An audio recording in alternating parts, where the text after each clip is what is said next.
राज्य विधानसभा निवडणुकीमध्ये महायुतीने निर्विवाद यश मिळवल्यानंतर राज्यभरातील विरोधी पक्ष नेत्यांनी ईव्हीएम विरोधात एकच मोहीम राबवत ईव्हीएम हटाव लोकशाही बचाव असा नारा लावला आहे।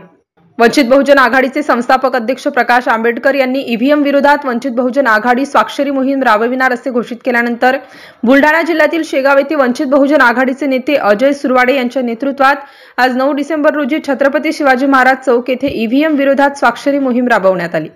सकाळी 10 ते सायंकाळी 5 वाजेपर्यंत हे स्वाक्षरी अभियान राबविण्यात आले। या अभियानामध्ये वंचित बहुजन आघाडीच्या पदाधिकारी व कार्यकर्त्यांसह अनेक नागरिकांनी सहभाग घेतला।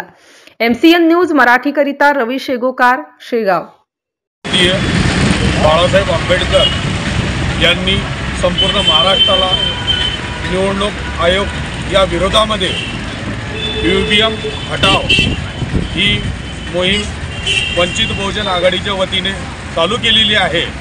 तरी आम्ही शेगाव शहराच्या वतीने, तालुक्याच्या वतीने व संपूर्ण जिल्हा अध्यक्ष यांच्या आदेशानुसार आम्ही ही मोहीम इथं स्वाक्षरी मोहीम इथं हे राबवत आहे।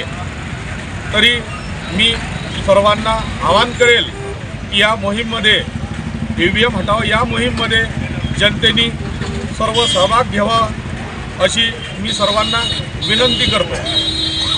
आंबेडकर यांच्या आदेशाने संपूर्ण महाराष्ट्रामध्ये झालेल्या मतचोरीच्या संदर्भामध्ये साहेबांनी हा जो आंदोलनाचा लढा लढवण्याचा काम केलेला आहे, या लढ्यामध्ये स्वाक्षरी मोहीम करून ईव्हीएम हटाव हे आमचा प्रमुख नारा असून या देशातली लोकशाही हे सातत्याने धोक्यात चाललेली आहे आणि लोकशाही वाचवण्यासाठी आम्ही या स्वाक्षरी मोहीम शेगाव शहरामध्ये सुरुवात केली आहे आणि संपूर्ण शेगाव शहरातील लोकांनी चांगलं सहकार्य करून या आंदोलनात सहभागी झालेले आहेत। अशाच पद्धतीने आम्ही पुढे हे आंदोलन